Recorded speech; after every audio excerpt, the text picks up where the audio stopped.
Yang terhormat Kepala Sekolah SDN 4 Sumbersewu, Ibu Betty Lutfianti SPDSD. Yang kami hormati para narasumber beserta rekan-rekan guru yang berbahagia. Selamat pagi dan salam bahagia untuk kita semua.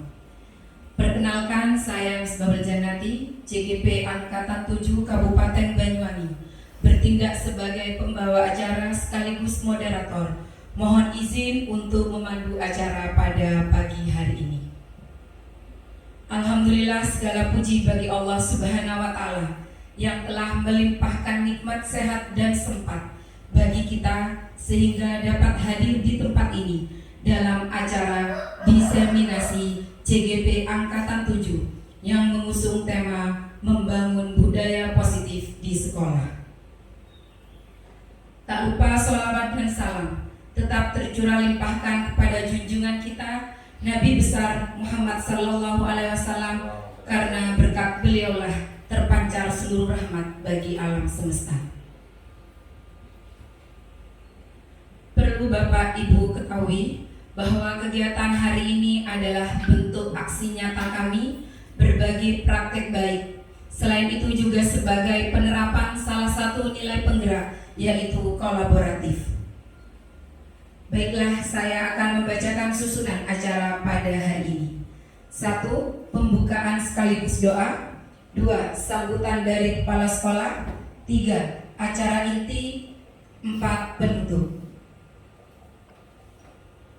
Untuk menghemat waktu, mari kita memasuki acara pertama, yaitu pembukaan. Marilah kita buka acara ini dengan pembacaan doa yang akan dibawakan oleh Bapak Ahmad Nurzaini SPD. Kepada beliau kami persilakan.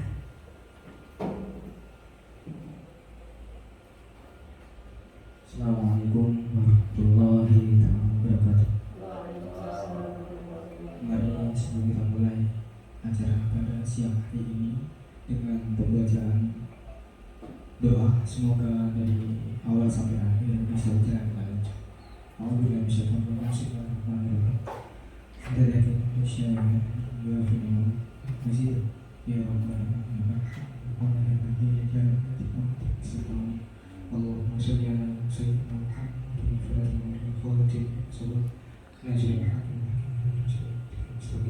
wa ala alihi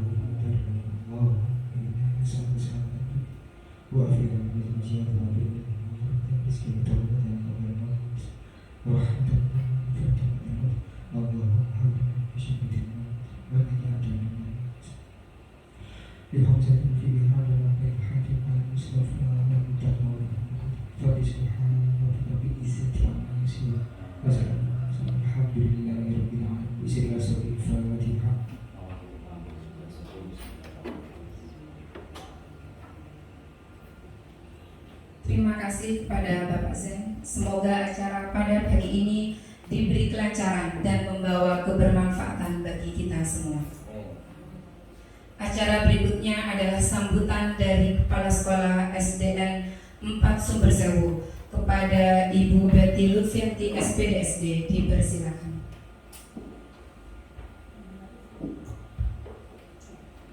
Bismillahirrahmanirrahim. Assalamualaikum warahmatullahi wabarakatuh.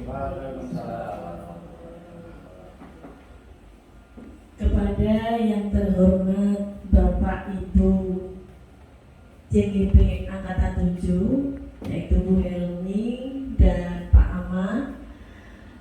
Yang saya hormati Bapak Ibu Guru SDN 4 Sumbersewu.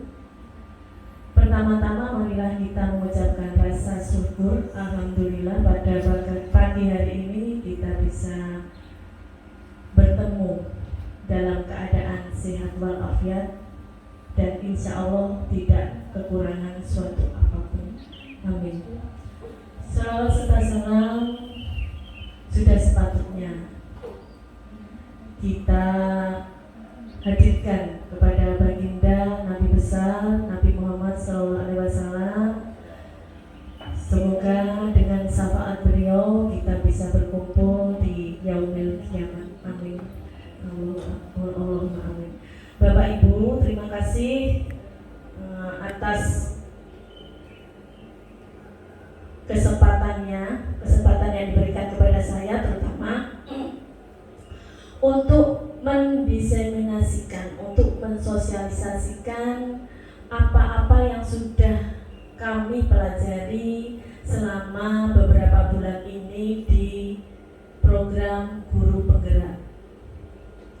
Salah satu adalah budaya positif, bagaimana nanti kita menghadirkan budaya positif di lingkungan sekolah.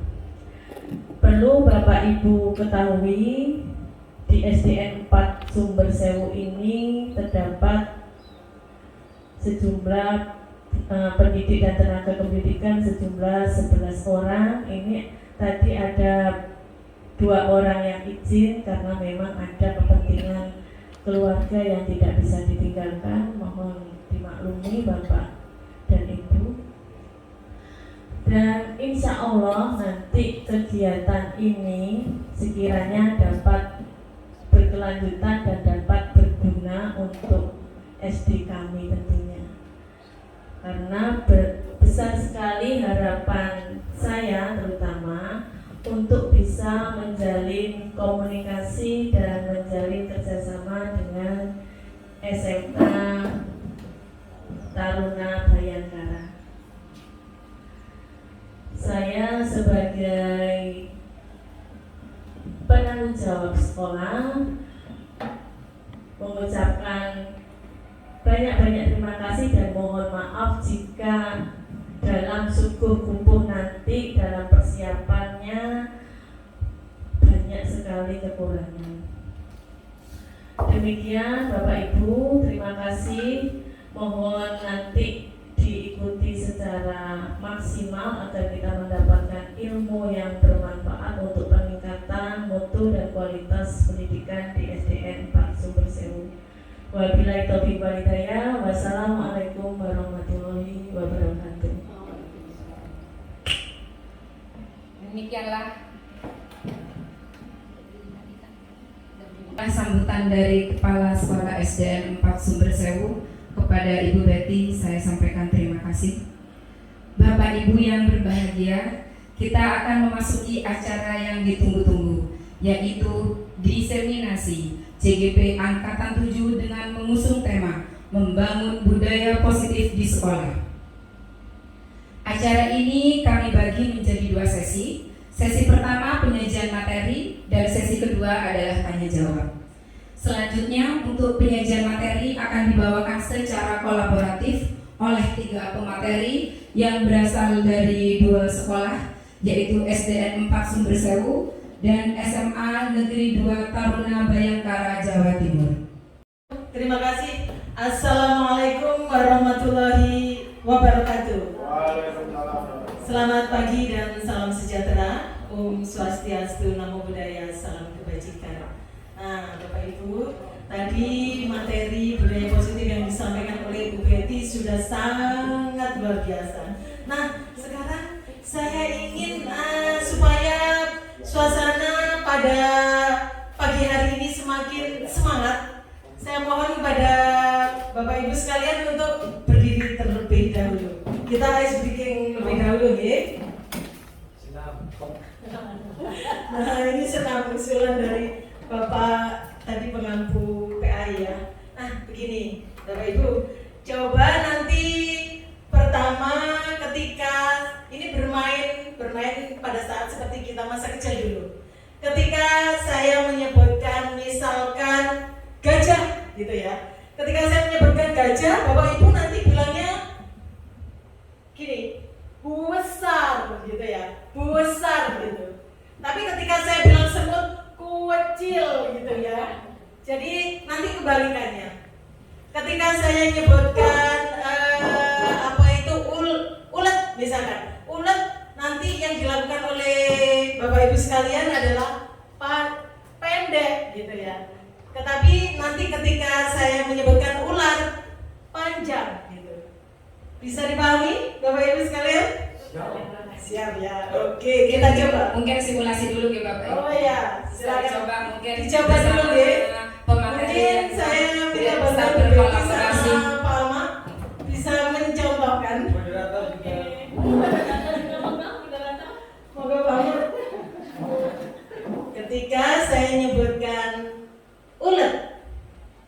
Panjang. Pendek.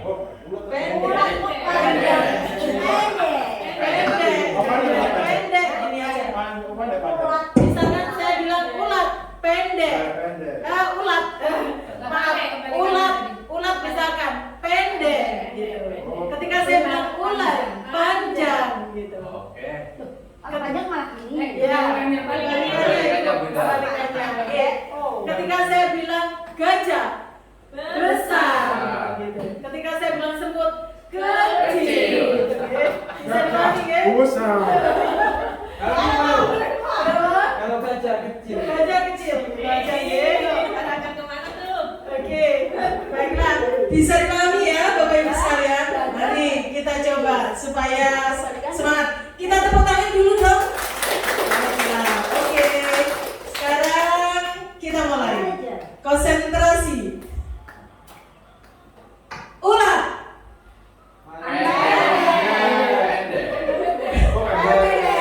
Dari ada yang salah. Kita ulangi lagi. Ulat. Gajah. Masih ada yang salah. Besar. Oke, besar tapi tindakan yang dilakukan adalah kecil. Kemudian semut.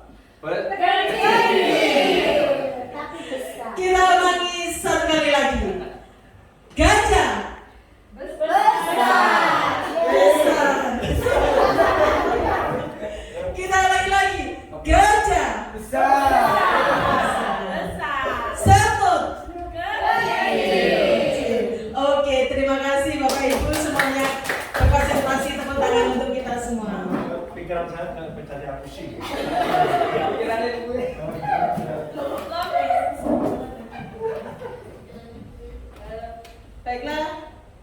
Baiklah Bapak Ibu, saya akan menyampaikan materi tentang budaya positif. Budaya positif di sini merupakan pemenuhan tugas calon guru penggerak yaitu modul 1.4. Konsep inti dari budaya positif yang pertama yaitu disiplin positif dan nilai-nilai kebajikan universal. Kemudian yang kedua yaitu teori motivasi, hukuman dan penghargaan. Yang ketiga yaitu keyakinan kelas. Yang keempat tentang kebutuhan dasar manusia. Dan yang kelima adalah segitiga restitusi dan 5 posisi kontrol. Kemudian disiplin positif dan nilai-nilai kebajikan universal ini meliputi dari makna kontrol, kemudian juga makna disiplin positif, kemudian di sini juga motivasi perilaku manusia dan pentingnya memilih dan menentukan nilai-nilai kebajikan. Kita lewati saja, okay. Kemudian ada beberapa teori yang terkait dengan paradigma stimulasi respon kepada pendekatan teori kontrol. Ini disampaikan oleh Stephen Covey ya, menyatakan bahwa bila kita ingin membuat kemajuan perlahan, sedikit-sedikit ubahlah sikap dan perilaku Anda. Nah, dari makna yang disampaikan oleh Stephen ini bahwa di sini perubahan positif itu dimulai dari diri sendiri. Jadi di sini mulai dari diri sendiri. Walaupun perubahan itu kecil, tetapi ke arah positif, maka di sini akan bisa menumbuhkan budaya positif. Kemudian di sini beberapa dari kita ini seringkali menyatakan bahwa untuk stimulasi respon di sini disampaikan bahwa kebutuhan setiap manusia itu sama, tetapi sesungguhnya di sini bahwa kebutuhan manusia itu berbeda dan seterusnya. Kemudian selanjutnya makna disiplin positif ini ada relevansi. Mohon maaf sebentar.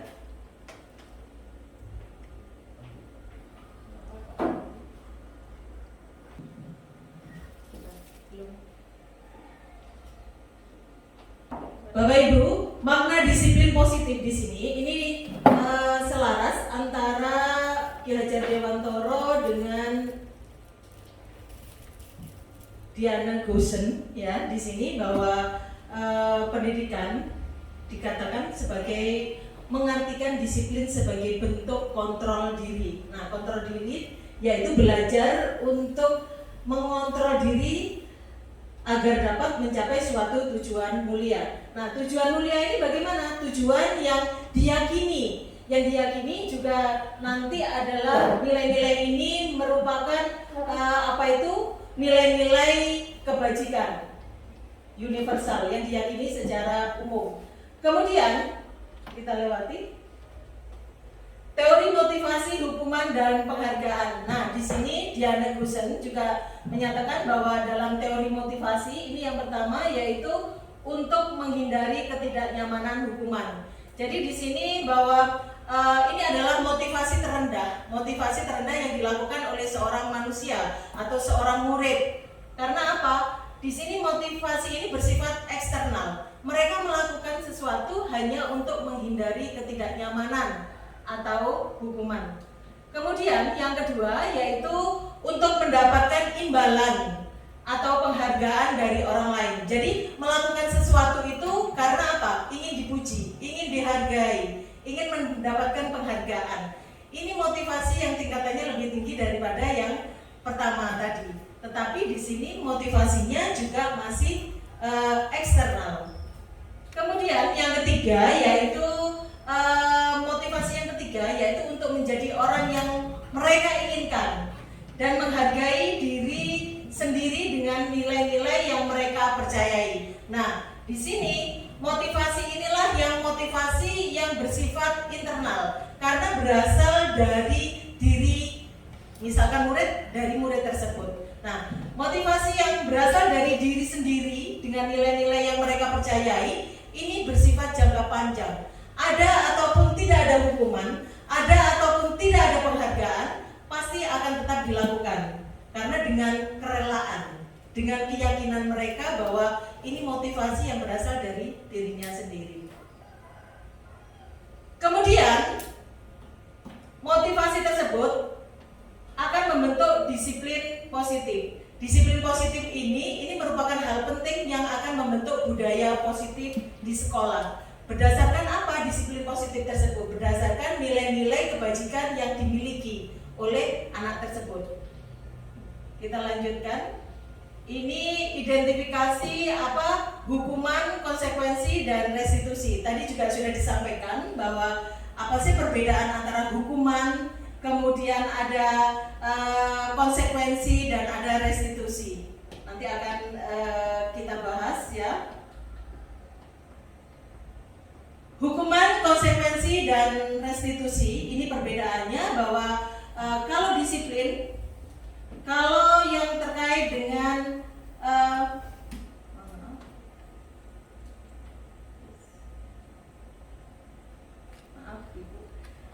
disiplin yang dibentuk dari hukuman. Kalau hukuman di sini dia bersifat tiba-tiba, tidak terencana. Kemudian anak akan merasa apa kalau dihukum? Kira-kira gimana perasaannya ketika anak-anak dihukum? Yang pernah Bapak Ibu alami, gimana perasaannya anak-anak? Biasanya malu, betul, malu, kemudian takut, ada nggak kira-kira marah dari diri anak itu? Tetapi tidak bisa tersampaikan. Tapi sebenarnya anak-anak ada nggak perasaan marah ketika mendapatkan hukuman? Ada. Nah, itu disiplin dalam bentuk hukuman. Kemudian kalau disiplin dalam bentuk konsekuensi ini berarti hukuman ini sudah kesepakatan bersama. Misalkan kalau guru dengan murid dalam kesepakatan dalam pembelajaran misalkan. Nah, di sini kesepakatan anak sudah tahu ketika saya melakukan A, maka konsekuensinya A, misalkan seperti itu. Ketika saya melakukan pelanggaran B, maka konsekuensinya B. Ini sudah disepakati oleh anak. Tetapi di sini bedanya kalau hukuman tadi itu memberikan efek jangka panjang, sementara kalau disiplin yang berbentuk konsekuensi, ini yang dialami anak itu dalam jangka pendek. Sekarang saya tanya kepada Bapak Ibu sekalian. Misalkan pada zaman dahulu mungkin Bapak Ibu pernah menempuh pendidikan di SD, SMP, SMA misalkan, ataupun di masa kuliah misalkan. Kira-kira ada pengalaman yang tidak mengenakan bersama guru. Mungkin bisa curah pendapat dulu di sini. Mungkin Ibu ada yang ingin menyampaikan? Ada? Saya pernah. Oh, Pengalaman waktu kecil. oke. Yang terkait pengalaman yang tidak mengenakan bersama guru misalkan. Ini dulu waktu SD itu memang gurunya beda dengan sekarang. Kalau dulu hukuman fisik itu dulu kalau tidak mengerjakan tugas itu pasti masuk kelas langsung ditanya, tangan disuruh ke di atas meja, langsung dipukul dan itu seterusnya. Ya. Pada saat Bapak mendapatkan hukuman tersebut, sampai sekarang cerita itu masih teringat di benak Bapak? Jelas masih ingat. Masih ingat? Masih ingat. Kemudian apakah Bapak punya perasaan kurang nyaman sampai sekarang atau sudah, oh ya ini tujuannya untuk begini? Pada saat itu Bapak sudah menyadari hal tersebut atau belum? Kalau dulu itu waktu ketika kena hukuman pada waktu masih kecil itu merasa tidak nyaman. Tapi sekarang memang ada istilahnya apa ya, pembelajaran kita supaya lebih disiplin lagi, lebih giat lagi belajar. Ya hasilnya seperti ini sekarang ini. Kalau kita angkatan yang saya bersiti ini pasti sudah merasakan bahwa guru untuk menghukum anak itu memang untuk mendisiplinkan untuk kemajuan anak itu nantinya di masa depan. Terima kasih Bapak. Atau mungkin ada tadi Ibu yang mau ingin menyampaikan pengalaman kurang mengenakan yang teringat sampai sekarang. Silakan Ibu. Sebenarnya hampir sama dengan Pak Yanto. Mungkin saya tidak terlalu dulu banget, saya mungkin di pertengahan itu Bu, tapi sama. Ada hukuman juga mukul gitu Bu, tapi bukan saya sebenarnya dipukul, tapi dampaknya itu yang membuat saya trauma. Jadi pada saat itu pembelajaran komputer, teman saya entah itu melakukan kesalahan apa, saya lupa Bu ceritanya, dipukul pakai penggaris. Nah pada saat itu jadi di dalam benak saya kalau saya salah pasti nanti saya akan dipukul. Dan itu membawa dampak ke saya sangat buruk sekali. Saya sampai setiap pelajaran komputer saya takut. Akhirnya ketika saya takut apapun yang dijelaskan tidak ada yang masuk. Dan itu sampai saya kerja pun buka laptop saja saya takut. Jadi kenapa? Takut salah, takut rusak. Seperti itu. Terima kasih. Baik, terima kasih pengalaman yang sangat inspiratif di sini. Pada saat sekarang itu masih bersifat traumatik. Sangat traumatik. Nah, padahal sudah berapa tahun itu Ibu? Hampir 17 tahun. Hampir 17 tahun, luar biasa. Nah, di sini Bapak Ibu dari pengalaman yang disampaikan oleh Ibu maupun Bapak tadi ya, bahwa hukuman itu ternyata memberikan efek traumatik. Kalau mungkin Bapak tadi menyampaikan pada saat masa kecil dulu masih nggak suka saya diperlakukan seperti itu sama ibu saya, sama guru saya. Pada saat seusia itu mungkin merasa tidak nyaman. Tetapi setelah secara psikologi semakin dewasa baru menyadari, oh kalau pendidikan zaman dulu itu mungkin seperti itu. Tetapi kalau terkait dengan kasus yang berbeda tadi yang disampaikan oleh Ibu tadi, ini sampai memberikan efek traumatik yang sudah beberapa tahun. Bayangkan. Nah, ini kalau misalkan kita sebagai seorang guru, kita memberikan efek traumatik pada anak seperti itu, bagaimana? Nantinya akan membekas sampai anak dewasa, dia akan membekas, oh ini saya pernah pada kejadian yang tidak mengenakan pada posisi itu. Makanya dari sini Bapak Ibu ada tadi saya sampaikan bahwa di sini ada disiplin dalam bentuk konsekuensi. Kalau tadi hukuman itu memberikan efek yang jangka panjang, sementara kalau pada konsekuensi ini jangka pendek. Misalkan anak-anak terlambat masuk, dia suruh keliling lapangan, ataupun misalkan dia menulis beberapa kali, misalkan mengganti menyalin beberapa kali. Nah, ini efeknya apa? Dia efek jangka pendeknya itu maksudnya begini, dia merasa malu. dengan teman-temannya. Dia merasa malu, dia merasa tidak nyaman dikondisikan seperti itu. Walaupun mungkin kesepakatan ini sudah diketahui oleh anak itu, tetapi ada disiplin yang ketiga. Ini ada alternatif. Disiplin yang ketiga yaitu disiplin dalam bentuk restitusi. Nah, disiplin dalam bentuk restitusi ini menciptakan kondisi sharing kolaboratif dengan anak. Bagaimana mereka itu menemukan kesalahan-kesalahan mereka. Bagaimana mereka itu melanggar keyakinan-keyakinan mereka. Sehingga ketika keyakinan itu nanti misalkan dilanggar, mereka dengan komunikasi dua arah, kita bisa mengarahkan anak tersebut untuk kembali ke keyakinannya. Sehingga mereka dari sosok yang misalkan merasa, oh saya merasa bersalah sudah melanggar keyakinan yang saya yakini, dia akan kembali ke kelompoknya dengan karakter yang lebih bagus lagi. Lanjut, ini beberapa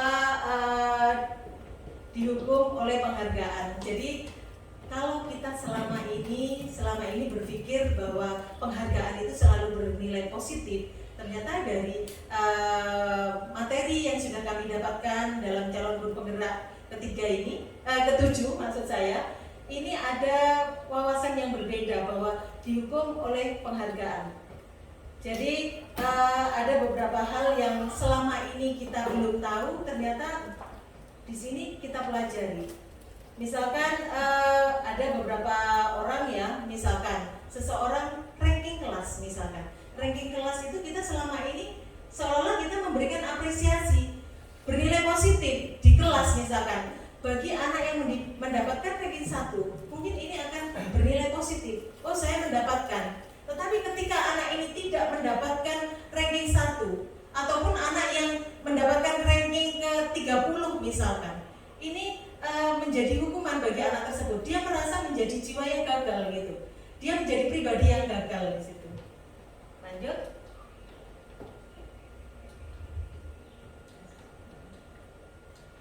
Kemudian kita lanjutkan. Ini juga hukuman, ini memiliki pengaruh jangka pendek dan jangka panjang. Tadi sudah saya sampaikan. Penghargaan ini tidak efektif, tadi saya sampaikan. Jadi ketika seseorang mendapatkan penghargaan, dia mau melakukan sesuatu seperti yang kita inginkan. Tetapi ketika tidak dihargai, dia tidak mau melakukan. Lanjut. Penghargaan ini dapat merusak, melemahkan disiplin. Betul. Dia kadang-kadang melakukan kewajiban karena ada orang tua saya. Tapi kalau sudah makanya saya bilang contoh kepada adik saya tadi, mengapa saya tidak membuka tangan-tangan?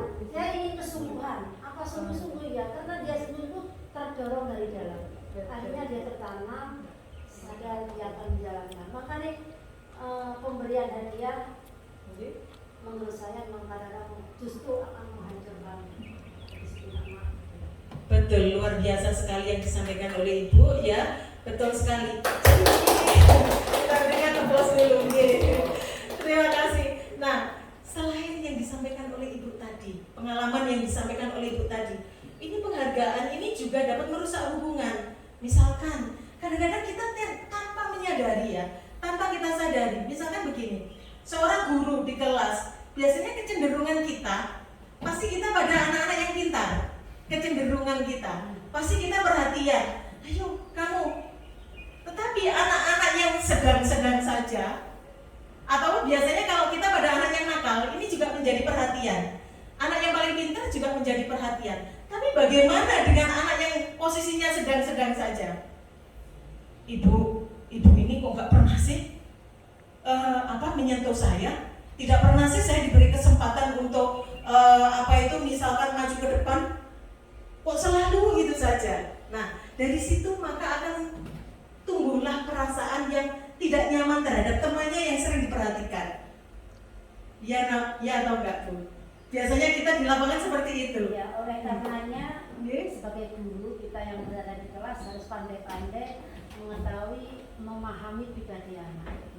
Misalkan anak pandai itu selalu disuruh terus anak yang di sana sebetulnya juga pandai tapi dia penakut. Kita harus pandai bagaimana mengajak anak itu. Sehingga memang tugas kita seorang guru menyamaratakan, kalau dibilang begitu. Jangan selalu anak yang pandai. Saya pernah mendapat komplain karena saya kelas 6 baru di sini kelas 3. Masa anak-anak perempuan, maklum saya anak saya laki semuanya. Kalau anak perempuan aja hukum hanya gini, kalau anak laki-laki betul-betul dipukul Bu Siti. Oh, sadar saya dikomplain anak-anak. Mengapa? Terbawa dari dalam diri saya mencintai anak perempuan tapi tidak punya anak perempuan. Sehingga seperti ibu tadi, mengapa kok yang pintar yang disuruh terus, yang kurang kalau tidak disuruh. Setelah itu saya berusaha untuk berbuat netral. Saya tidak milih cawe dok saja enggak, anak perempuan tok enggak. Sehingga saya di dalam kelas alhamdulillah berusaha sampai akhirnya hampir finish, 2 bulan lagi saya finish. Ya, 2 bulan lagi yang ini. Memang seperti itu terjadi. Luar biasa Ibu Siti ini ya. Apa itu beliaunya sampai titik akhir kurang 2 bulan lagi.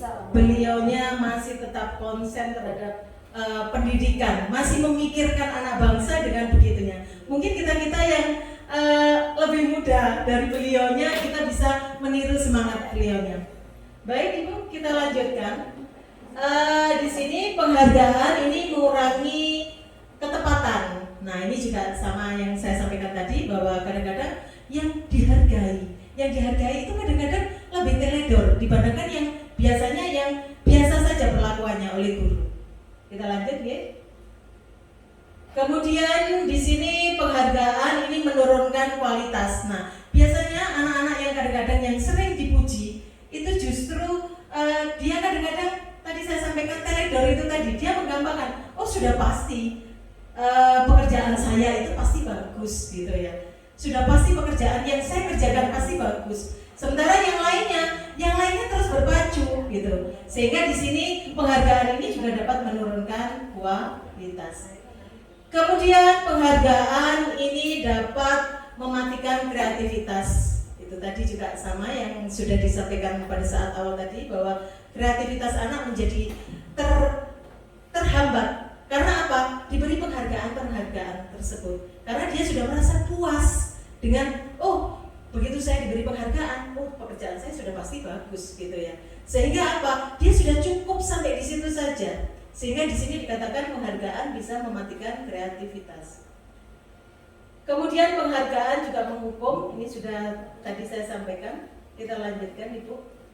Motivasi dari dalam diri atau motivasi intrinsik. Nah, di sini motivasi yang sering kali ada atau yang berada, misalkan kita berada dalam suatu kegiatan di kelas gitu ya. Kebanyakan kalau anak-anak, seusia anak-anak itu masih sedikit sekali yang motivasi berasal dari dirinya sendiri.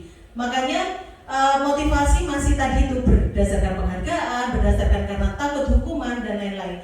Maka seorang guru harus bisa bagaimana menumbuh kembangkan motivasi yang berasal dari dalam dirinya. Kemudian Bapak Ibu, ini terkait dengan keyakinan kelas. Nah, keyakinan kelas ini juga sesuatu yang penting sebagai pondasi arah tujuan sekolah dalam skop yang besar atau arah tujuan kelas.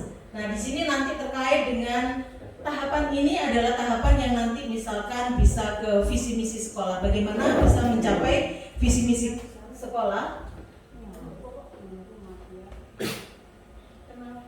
Terkait dengan keyakinan kelas. Nah, keyakinan kelas tadi saya sampaikan bahwa keyakinan kelas itu merupakan pondasi arah atau tujuan dari sekolah, atau dalam skop besar itu sekolah, kalau dalam kelas ya di kelas. Nah, di sini sekarang saya tanya, kenapa harus keyakinan kelas? Kenapa bukan peraturan kelas? Mungkin ada yang ingin menyampaikan, yang ingin berpendapat, mungkin Ibu bisa, mungkin mau berpendapat. Kenapa harus keyakinan kelas? Kenapa bukan peraturan kelas? Kita biasanya kan selama ini tahunya kita kan peraturan kelas, bukan keyakinan kelas. Apakah keyakinan kelas itu bisa ditulis sebagai peraturan yang tak tertulis? Nah, ini mungkin Ibu Siti bisa berpendapat lagi. Monggo Ibu Siti. Enggak, saya tanya ini. Oh, gimana Ibu? Apakah yang dimaksud keyakinan kelas itu peraturan tetapi tak tertulis? Kayak norma gitu. Nggih. Saya pending dulu ya Bu Inge. Mungkin yang lainnya bisa berpendapat? Bapak mungkin? Kenapa harus keyakinan kelas? Bukan Harus keyakinan. peraturan Mengapa kelas? harus keyakinan kelas? Kalau keyakinan kelas itu hal sesuatu yang tidak dipaksakan, kalau keyakinan kelas. Beda dengan peraturan yang harus ditaati setelah istilahnya memaksa. Menurut saya begitu. Dari itu tak tertulis. Ya, siap. Mungkin masih ada lagi? Cukup? Oke. Jadi keyakinan kelas ini sebelum saya membahas tentang keyakinan kelas, mungkin Bapak Ibu bisa melihat slide ini. Misalkan, kenapa sih Bapak Ibu itu kok harus memakai helm pada saat berkendara sepeda misalkan? Itu peraturan. Kenapa? Karena peraturan. Selain peraturan, mungkin ada yang punya pendapat berbeda? Untuk melindungi dari benturan kalau jatuh. Oke, untuk menghindari benturan jika misalkan jatuh berarti ada nilai, Keyakinan. ya, berarti ada nilai keselamatan di situ ya. Oke, terus kemudian pada saat masa pandemi kemarin, kenapa sih kita kok harus pakai masker? Kan tidak nyaman pakai masker. Kenapa harus pakai masker? Kenapa kita dekat-dekatan lebih nyaman, kita ngobrolnya harus social distancing? Kenapa? Kenapa Ibu? Karena takut tertular virus COVID-19. Karena tertular COVID-19. Berarti ada nilai apa itu Ibu? Kesehatan. Oke? Kita mengerti dari dinas kesehatan, kita Oke. yakin bahwa itu ada, ternyatanya memang juga terjadi. Oke.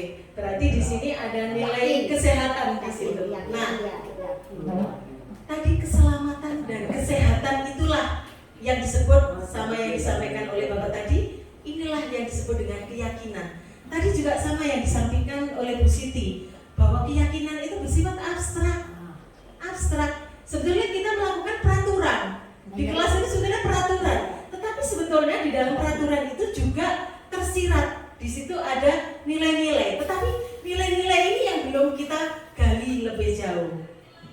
Sehingga ketika kita berpikir hanya itu peraturan saja, maka di sini kalau kita sudah bicara peraturan, maka di sini apa sih hanya sekedar tulisan yang ditempel di kertas, kemudian ini hanya keinginan mungkin saya sebagai guru saja, tetapi apakah itu juga dimaui oleh anak-anak? Nah, keyakinan ini berisi nilai-nilai yang diyakini atau nilai-nilai kebajikan yang diyakini oleh anak, sehingga secara tersirat dan tersurat ini tanpa melihat latar belakang agama, suku bangsa maupun budaya dari murid kita. Nah, di sini karena ini keyakinan ini berdasarkan dari dalam dirinya sendiri, karena ini motivasi intrinsik, maka di sini lebih menjadi sesuatu keyakinan yang disepakati dan dia akan melaksanakan kesepakatan tersebut. Nah, keyakinan kelas. Nah, dalam proses penyusunan keyakinan kelas ini ada beberapa tahapan yang sudah saya lakukan. Ini hanya sekedar contoh ya Bapak Ibu. Mungkin nanti Bapak Ibu bisa melakukan lebih bagus dari ini, ya, disesuaikan dengan kondisi siswanya. Satu contoh misalkan begini. Yang pertama, gambar yang pertama ini pada saat saya mensosialisasikan tentang nilai-nilai yang diyakini oleh kelas tersebut. Kebetulan saya mengambil contoh kelas 10-7 atau kelas Sabara. Nah, di sini anak-anak akan menyampaikan nilai-nilai apa saja yang dia inginkan di dalam kelas tersebut yang akhirnya menjadi suatu kesepakatan bersama. Ini curah pendapat. Kemudian setelah itu saya meminta pada anak-anak itu untuk menuliskan, yaitu melalui post-it itu ya, dituliskan, masing-masing anak menuliskan nilai-nilai apa yang ingin ada di kelas 10-7 tersebut. Kemudian setelah itu, setelah anak-anak menuliskan, kemudian anak-anak akan menempel masing-masing dari keyakinan mereka atau nilai-nilai yang ingin mereka ada di kelas tersebut di papan tulis. Nah, seperti ini. Ini anak-anak menempelkan keyakinan-keyakinan mereka ataupun nilai-nilai yang ingin ada di kelas tersebut.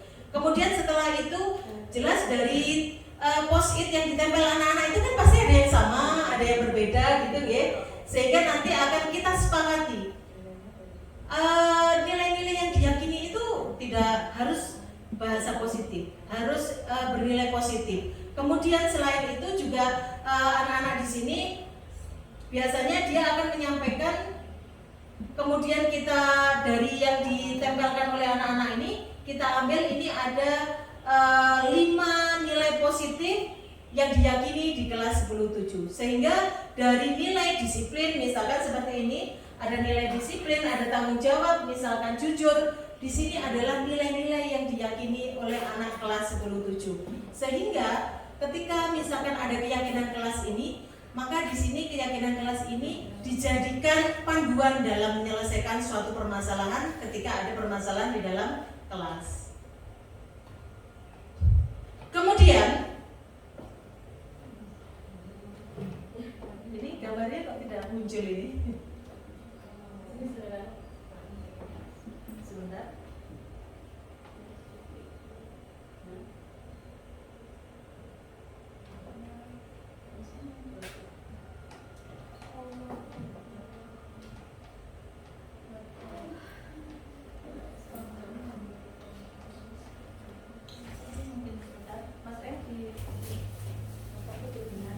Baiklah, Bapak Ibu, perhatikan di slide ini ya.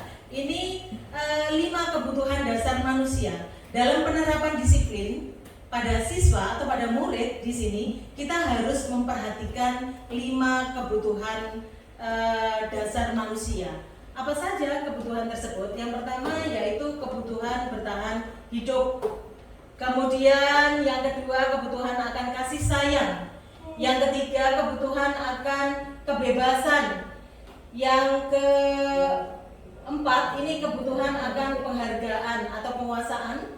Dan yang kelima adalah kebutuhan akan kesenangan. Nah, dari 5 kebutuhan dasar manusia ini kita bahas yang pertama yaitu kebutuhan bertahan hidup. Kebutuhan bertahan hidup ini yang pertama yaitu kebutuhan yang bersifat fisiologis.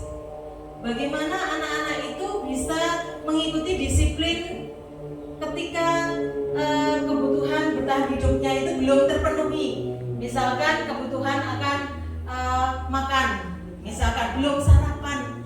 Kenapa kok anak-anak itu masih lari-lari kemana gitu ya? Dia mengganggu temannya dan lain-lain. Jangan berpikir hal-hal tersebut itu menjadi anak ini nakal. Tetapi kita harus memperhatikan dulu kebutuhan anak ini, apakah kebutuhan dasarnya sudah terpenuhi? Misalkan seperti itu. Bagaimana dia mau belajar dengan nyaman ketika perutnya lapar? Kemudian di sini kebutuhan fisiologis. Kebutuhan fisiologis ini terkait dengan proses reproduksi, dan kemudian yang ketiga yaitu komponen psikologis. Itu kebutuhan bertahan hidup. Kemudian yang kedua yaitu kebutuhan dasar manusia. Yang kedua yaitu kasih sayang dan rasa diterima. Di sini kebutuhan kasih sayang. Setiap orang itu pasti membutuhkan kita itu diterima di lingkungan kita. Ketika kita dikucilkan, pasti ada perasaan tidak nyaman. Ini juga berlaku bagi anak-anak. Sebelum kita menerapkan disiplin ataupun budaya positif, bagaimana kebutuhan anak? Kita tidak bisa menjudge anak ini, anak ini pemalas, anak ini misalkan seperti itu. Kita harus melihat dulu kebutuhan kasih sayang dari anak tersebut. Apakah dia diterima di lingkungannya? Apakah anak tersebut mungkin punya hubungan yang kurang bagus dengan teman-temannya? Nah, ini perlu PR bagi kita untuk mengurai bahwa kebutuhan dasar dari anak adalah salah satunya adalah kasih sayang. Kemudian kebutuhan yang ketiga yaitu penguasaan, kebutuhan pengakuan atas kemampuan. Nah, di sini seorang anak itu butuh diakui kompetensinya. Bagaimana dengan ranking? Nah, dalam hal ini penguasaan kebutuhan, Ibu, terima kasih. Pengakuannya itu begini, misalkan seseorang itu bukan hanya dia kemampuan akademik. Kalau kemampuan akademik, misalkan seseorang anak itu kan pribadi yang unik, dia memiliki kemampuan di bidang yang berbeda-beda. Nah, di sini seorang guru bukan hanya cuma memberikan apresiasi yang bersifat akademik saja. Dia misalkan anak ini paling rajin, dia tapi secara akademik dia tidak pintar, tetapi dia rajin. Nah, ini perlu kita sampaikan juga di sini kebutuhan bahwa anak ini juga diakui bahwa oh anak ini paling rajin gitu ya. Kemudian misalkan anak ini tidak pandai di akademik tetapi dia jago dalam olahraga. Nah, ini anak-anak itu membutuhkan pengakuan. Itu kebutuhan dasar dari anak. Kemudian selanjutnya yaitu kebebasan, kebutuhan akan pilihan. Nah, ini anak-anak tidak perlu dalam artian itu kita itu mengekang sesuai dengan keinginan kita, tetapi kita bisa memberikan anak-anak pilihan. Itu memang kebutuhan dasar dari manusia. Kemudian selanjutnya yaitu kebutuhan akan kesenangan, kebutuhan akan rasa nyaman berada di dalam kelas, hatinya gembira. Di sini ini merupakan kebutuhan dasar dari manusia. Selanjutnya kita bahas tentang restitusi. Restitusi di sini tadi terkait dengan motivasi. Motivasi tadi bisa hukuman, disiplin, maaf ya, disiplin di sini tadi bisa melalui hukuman, konsekuensi dan restitusi. Restitusi di sini adalah proses menciptakan kondisi bagi murid untuk memperbaiki kesalahannya, sehingga mereka akan kembali pada kelompok mereka dengan karakter yang lebih kuat. Nah, di sini dalam proses penegakan disiplin di sini ada yang namanya istilahnya 5 posisi kontrol. Mungkin Bapak Ibu sudah pernah menerapkan disiplin di kelas masing-masing. Saya mungkin bertanya kepada Bapak Ibu, dari 5 posisi kontrol ini mana yang sudah pernah dilakukan oleh Bapak Ibu? Sebagai penghukumkah? Sebagai pembuat merasa bersalahkah? Sebagai teman, penghukum tapi sebagai teman? Atau sebagai pemantau dan atau sebagai manajer? Semua sudah. Semua sudah? Dilakukan itu semua. Semua sudah dilakukan, luar biasa Pak Yanto. Mungkin yang lainnya, di antara kelima posisi kontrol ini yang paling sering dilakukan oleh Bapak Ibu? Bu Siti mungkin? Semua dilakukan. Semua dilakukan. Sudah? Hukum, juga memberikan penghargaan, memberikan kasih sayang, diberikan itu sudah. Diberikan semua. Biar mereka tidak merasa ini kayak teman, pada saat kita ngajarin nyanyi kan kayak teman, yuk kita teman kita. Karena sudah dengan suasana seperti itu anak-anak berani kita. Oke. Karena kebetulan saya dengan berempat ya.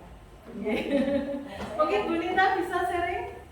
Jadi Di mana semua juga? Iya. guru itu Sudah. tidak hanya memberi hukuman, kadang beri motivasi, Iya, pengarahan, Iya. teman dan lain-lain. Kayak guru, kayak teman. Tidak monoton lah, tidak kaku setelah guru tidak. Multi ya.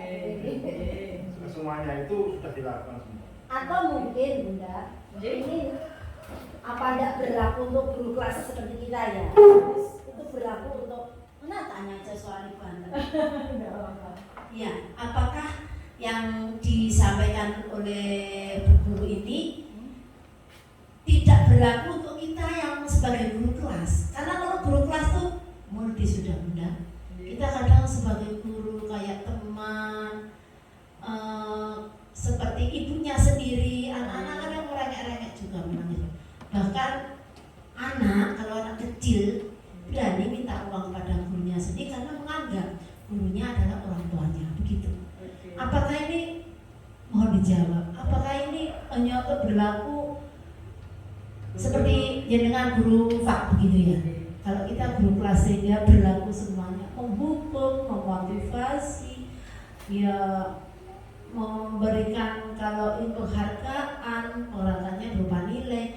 Nah yo yang dapat 100 saya kasih uang 5.000. Akhirnya juga tidak selalu menjadi tujuan anak-anak untuk ini.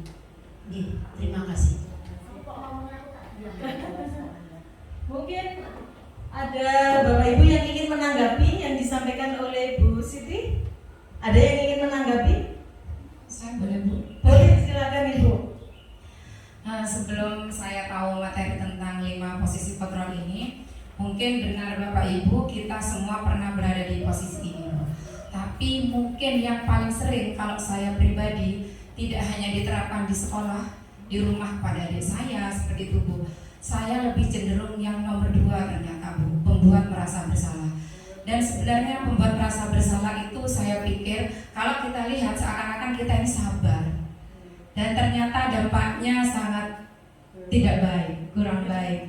Setelah tahu ilmunya ternyata membuat pembuat merasa bersalah ini sangat tidak baik. Terima kasih. Karena saya pribadi cenderung yang nomor 2. Seakan-akan sabar, tapi apa ternyata kalimat-kalimat itu memberikan dampak yang buruk terhadap anak-anak. Terima kasih. Terima kasih. Tadi sharingnya yang sudah pernah ataupun sering dilakukan oleh Ibu tadi, pembuat merasa bersalah. Nah, kalau dalam mungkin sebelum saya menyampaikan video tentang 5 posisi kontrol, mungkin saya ulas sedikit saja dulu. Di sini terkait dengan penghukum dulu. Penghukum di sini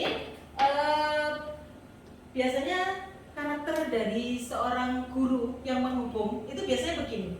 Misalkan ada anak melakukan kesalahan, misalkan masuk kelas terlambat, ataupun misalkan dia tidak mengerjakan PR, maka posisi kontrol sebagai seorang penghukum ini nanti dia pasti akan melakukan gini.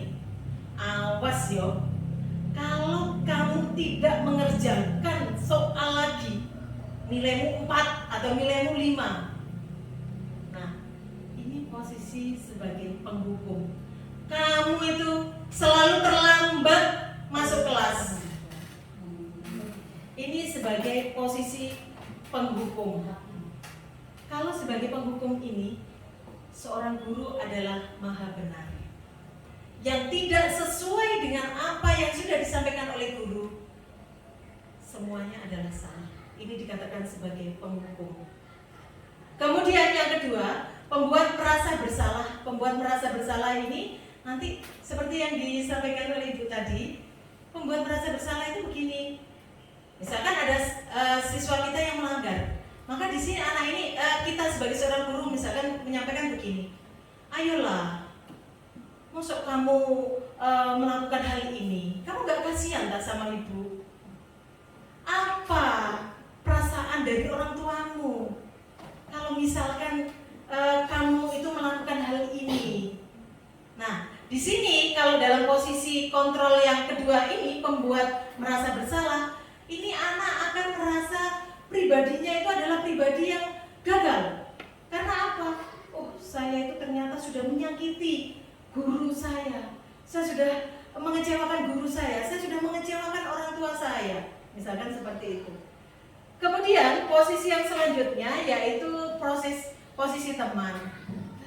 Kalian ini misalkan, kenapa kamu ini kok melakukan keterlambatan lagi? Misalkan seperti itu. Ya sudah, besok kamu gak usah ini ya, gak usah tidur malam-malam. Silakan kamu nanti tidurnya lebih awal sehingga kamu tidak terlambat. Sudah, silakan masuk ke kelas. Itu posisi teman. Kemudian yang keempat yaitu posisi pemantau. Kalau posisi pemantau ini seorang guru ini biasanya berdasarkan data-data. Dia sudah menyiapkan konsekuensi. Misalkan seseorang yang masuk ke kelas misalkan terlambat, maka dia akan menyampaikan pada anak tersebut, kamu sudah terlambat 10 menit.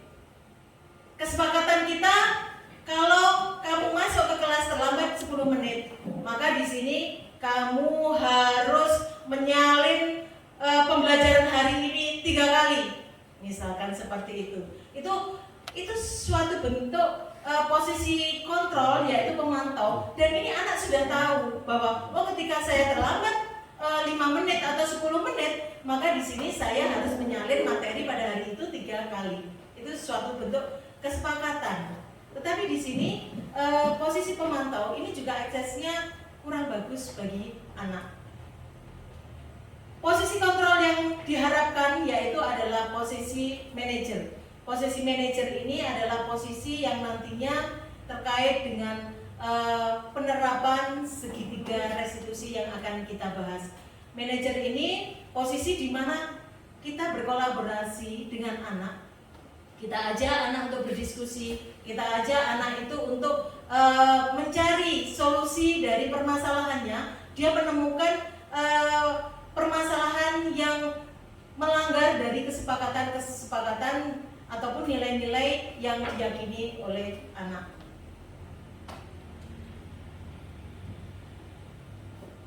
Ini untuk posisi kontrol mungkin dilewati saja ya, untuk videonya mungkin nanti bisa disampaikan oleh Pak Ahmad ya.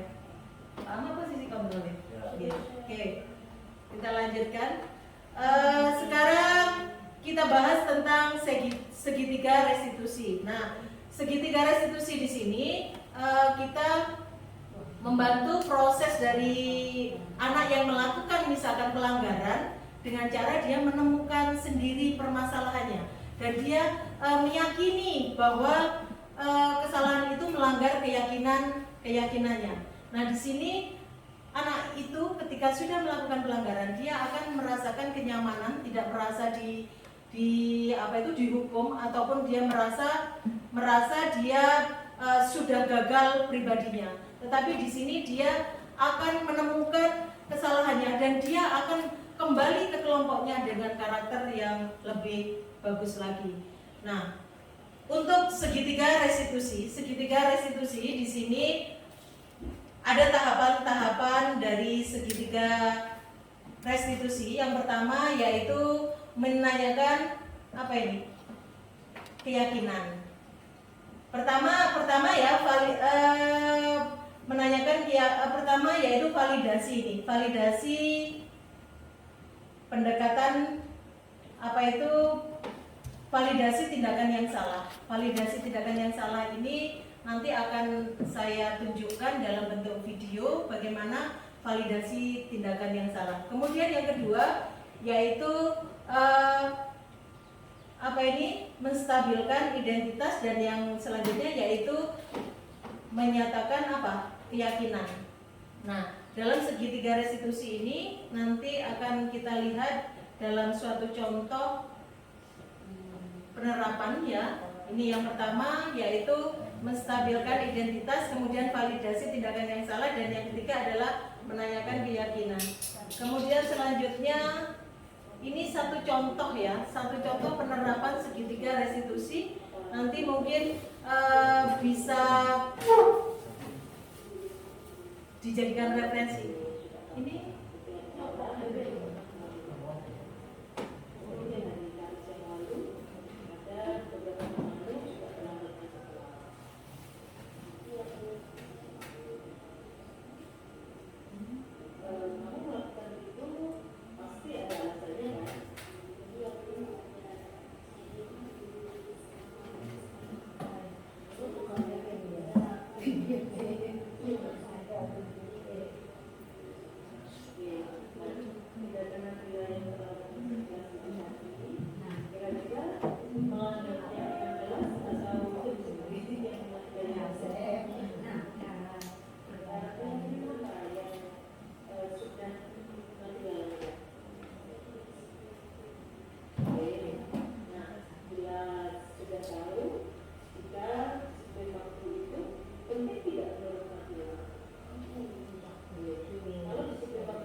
dari video tadi ini disampaikan bahwa anak ini melanggar masuk kelas dengan terlambat. Kemudian dia menyampaikan apa?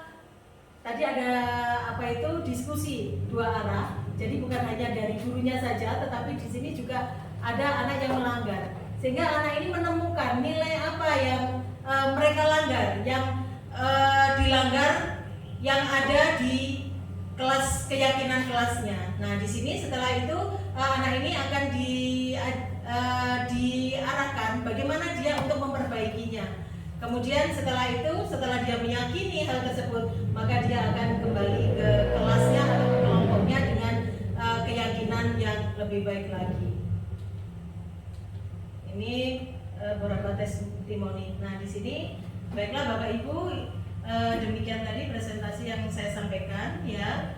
Mungkin saya sedikit memberikan gambaran bahwa dalam penerapan disiplin positif, hendaknya seorang guru itu memiliki standar kepribadian, profesional dan sosial yang baik, sehingga seorang guru mampu merefleksikan dirinya dalam posisi kontrol menjadi among bagi murid-muridnya, sehingga menjadikan murid-muridnya insan yang mandiri, merdeka, bertanggung jawab sesuai dengan standar nasional pendidikan, yaitu salah satunya untuk membentuk karakter, yaitu profil pelajar Pancasila. Terima kasih atas perhatian dari Bapak Ibu. Saya akhiri. Wassalamualaikum warahmatullahi wabarakatuh. Waalaikumsalam. Beri aplaus kepada Ibu ini.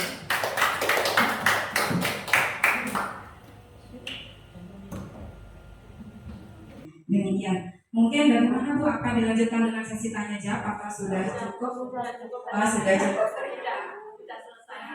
Dengan berakhirnya Bapak Ahmad menyampaikan materi pada hari ini, berarti berakhir pula acara ini. Kami ucapkan terima kasih kepada pemateri hebat Bapak Ibu semua karena sudah bersedia menjadi peserta diseminasi yang telah meluangkan waktunya pada hari ini.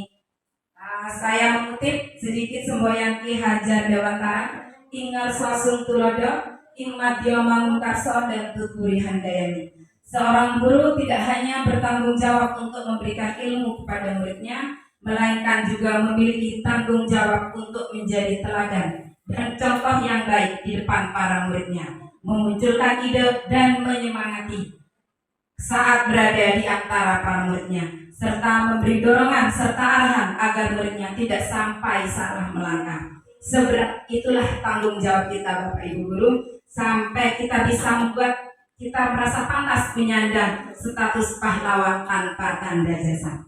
Baiklah Bapak Ibu, mari kita tutup acara ini dengan bacaan hamdalah. Alhamdulillahirobbilalamin. Saya selaku pembawa acara undur diri. Salam